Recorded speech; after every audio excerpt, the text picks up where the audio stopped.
Good evening.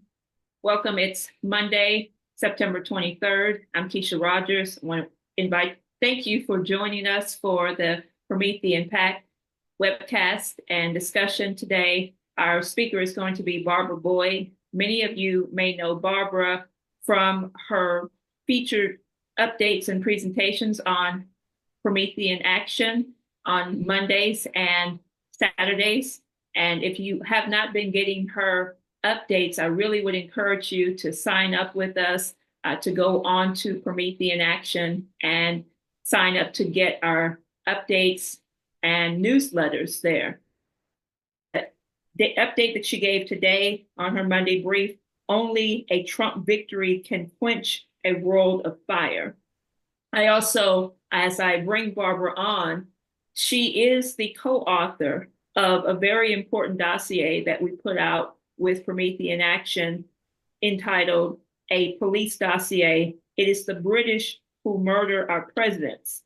And so if you haven't had a chance to read this dossier, given the moment in history we're in right now, it is extremely important. She's going to update you on that and tell you how it's going to help you understand the nature of where we are in the world and where we are in this process with President Donald Trump as we head into the most important election of our lifetimes. So I'm going to go ahead and turn it over to Barbara now so she can give us her update and discussion for tonight.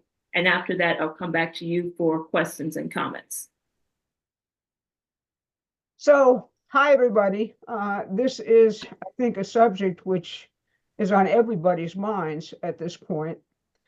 It's very clear that Donald Trump, in the words of Dan Bongino, is presently being hunted. And the question which everybody has is, how do we protect him? And how do we target the people at the right kind of levels to stop this before it creates an incredible tragedy for the United States?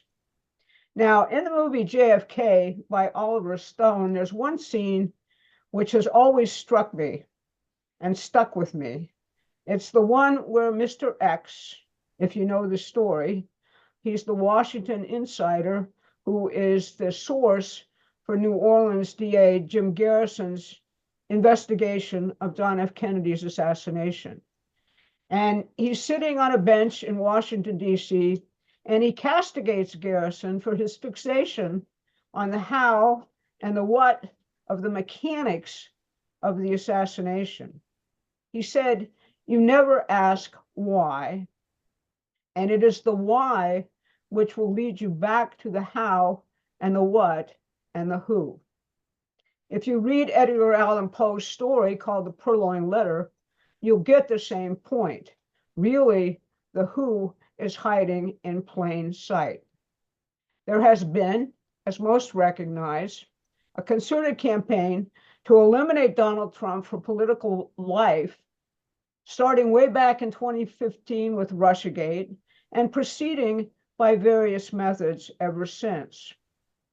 As a result of what is called full spectrum information warfare, now being deployed against the American people, you have a situation in which 30% of the American population still believe that Donald Trump connived with Vladimir Putin to steal the election from Hillary Clinton in 2016, despite the fact that even key participants in that campaign, like Special Counsel Robert Mueller, could find absolutely no evidence that this ever happened. In fact, subsequent investigations have proved that the whole thing was an astounding fabrication, manufactured in a collusive conspiracy between the Clinton campaign, the Obama White House, the intelligence community, and the British government. None of what they have done, is somehow secret, really. All of it is really, for the most part, out in the open as to motive and intent, from Russiagate to the related Ukraine-gate impeachment, to the hysteria and mandates of vote rigging around COVID, to the censorship scandals lurking in the Hunter Biden laptop, to the phony lawfare and indictments, and now the final act, they think, the final solution, an assassination. So far, they've gotten away with it without punishment or any other accountability. Gotten away with the whole 6-year, 7-year campaign. So they think, why not go for the ultimate weapon? Why not go for the ultimate act? And yet here we are, once again, being fed all sorts of chilling stories about the how and the what and the mechanics on the ground of every single movement and every single action at the lowest level of this high-level conspiracy. Promethean Pact produced a pamphlet about 6 months ago, citing the fact that almost all consequential US presidents, the ones who stuck with the unique American system of political economy, invented brand new in the world by Alexander Hamilton, and really carried forward in various forms until the 1920s in the United States, a mostly hidden history which we here have resurrected. Those presidents were killed as a result of specific plots by British secret intelligence. That includes Lincoln, that includes McKinley, who Donald Trump recently has favored overwhelmingly in his comments on economy, and it includes JFK. Kesha, I think, will put up the link where you can get a hold of it if you haven't read this very essential document in the chat. Now, in it, we detailed the British targeting and operations against Donald Trump dating back to 2015 in terms of the manufacturing of Russiagate and the impeachments. When those operations failed, the House of Lords themselves came to the United States.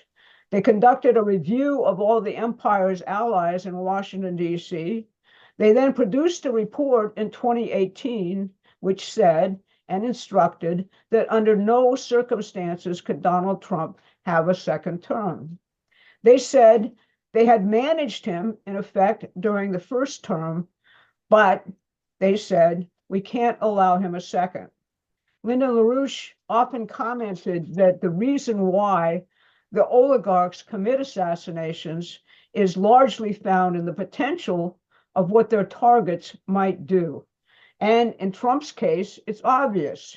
He endorses the unique American system of political economy, the one which was invented by Hamilton, which establishes a nation system of credit aimed at producing discoveries, inventions, and a firm industrial and scientific basis for economics, and which develops through the mobilization of the productivity and creativity of the population. An economy which, because of that, constantly progresses. He wants to end the imperial wars which we've gotten ourselves into through British manipulation and insistence ever since Franklin Roosevelt died.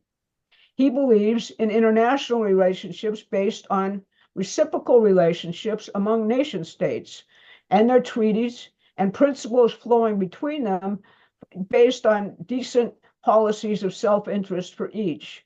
He is out to destroy the New World Order or the New World Government. Right now, he is striking out and revolutionizing the dead and controlled Republican Party into a true Republican fighting force. That is the meaning of his platform and why Project 2025 of the Heritage Foundation has nothing really to do with him. He is doing so by bringing in new forces, thousands of disaffected Democrats and minorities and youth who realize that they have been played and the nation is facing total destruction.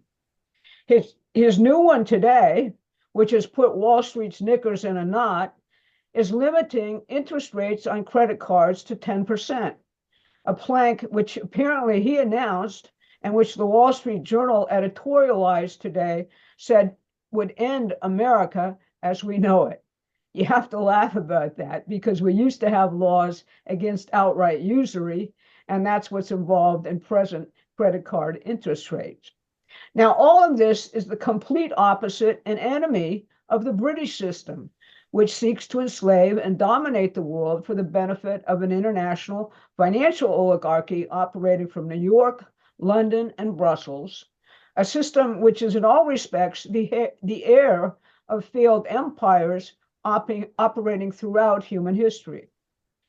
It is this empire we won a revolution against, and this is what we conquered in their armed effort to destroy us in the wars of 1812 and the Civil War. Now he has mobilized the American population to begin finding their unique historical and cultural footing once again, doing God's work for the good. He is bringing together former Democratic leaders like RFK Jr. and Elon Musk with populist Republicans doing the best for the people of this country rather than the oligarchical fraudsters who have successfully bought up many of our politicians with threats of money or simple threats of extinction. He has challenged and is challenging the oligarchy at the very core of its existence. Now, it's clear from the investigations conducted to date of both the Butler, Pennsylvania and the Palm Beach incident that the assassination threat remains very, very live. As I said at the outset, he is being hunted right now. Secret Service whistleblowers have told Matt Gaetz that even before Butler, there were 5 assassination teams targeting Trump in the United States, 3 of them from nation states or state actors. What we know about Ryan Ruth shows that at least one of them was Ukrainian. Also, the source to Gaetz said one of them was Ukrainian without any reference to the Palm Beach incident. It is also clear from what we now know that the Secret Service is not up to the task of protecting Trump, no matter what level of protection he gets or how much money they are given to give it. Dan Bongino reported today that his whistleblowers are telling him that the Secret Service's communication systems have been compromised by state actors. It's not completely clear, but the evidence tends to show that the Secret Service, or at least some parts of it, are in on it, that this is an inside job. It is also clear that the solution is put the spotlight on the top levels of this conspiracy, on those in the elite, those who function at the highest levels, who have called repeatedly to have Trump eliminated, like Robert Kagan and other British-controlled neocons who have called for his assassination and who control the Forrest Gump-type lone assassins like Ryan Ruth or Thomas Matthew Crooks. Second, supplement Trump's Secret Service complement with people around the Joint Special Operations Command of the military, as Eric Prince has suggested. These are the people who know how to hunt men and how to eliminate them without it being traced, and the latest techniques for doing such things in the NATO countries and other state actors. They play in this arena. They know, therefore, how to advance Trump's appearances and how to plan his security, much, much better than the Secret Service, which, by all accounts, is nowhere near the level of thinking required here to protect him. Now, we tend to think of how assassinations are conducted based on the Kennedy assassination and other such things as the ultimate intelligence community deceptions and methods of deployment of controlled assets they absolutely have a chain of command over. And that they deploy deceptions to prevent us from seeing both the key actors and how the control lines function. James Angleton, who probably ran the Kennedy assassination in many respects from the CIA and Permindex, said that if we had done this, you would never know. That's how many deceptions they put out to actually get people looking at all of the mechanics rather than the whys, which leads them to the whos and the whats. I want to point out tonight another area for investigation, and that is what is called cognitive warfare now by NATO. Really, by NATO, we're talking about British intelligence, something they have been developing since the Ukraine coup in 2014. what they call the cognitive domain, the new domain of warfare, and you can see the NATO documents on this, is the idea of using military technologies like cyber, disinformation, misinformation, psychological warfare, and social engineering capabilities to create trace-proof assassins, real Manchurian candidates. A symposium held on this in Canada basically had the following quotes. Cognitive warfare positions the mind as a battle space and contested domain. Its objective is to sow dissonance, instigate conflicting narratives, polarize opinion, and radicalize groups. Cognitive warfare can motivate people to act in ways that can disrupt or fragment an otherwise cohesive society. Cognitive warfare, the Canadians say, is not only a fight against what we think, but it's really a fight against the way we think. If we can change the way people think, we've won in the cognitive domain.